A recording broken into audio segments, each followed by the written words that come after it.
पायाला निकाब धारण केला पिवळ्या लांगेचा भारत केसरी किताबाचा मानकरी योगेश गोंबाळे आणि तांबडी रांग परिधान केलेला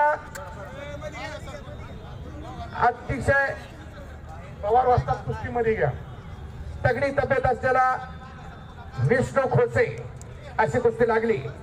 पुढची कुस्ती पैलवान शिवराज राक्षे व पैलवान राजेंद्र तोमर अशी होणार आहे। दोन्ही पैलवानांनी कृपया मैदानात यावे।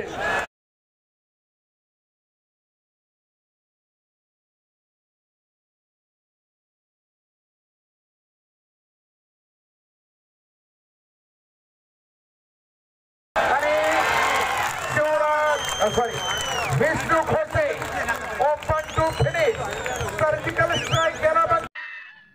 सबस्क्राईब करा कुस्ती मल्लविद्या यूट्यूब चॅनल आणि त्याचबरोबर उजव्या बाजूचे बेल आयकॉन चिन्ह। आता आपण महाराष्ट्रातील सर्व कुस्ती मैदाने घरबसल्या पाहू शकाल।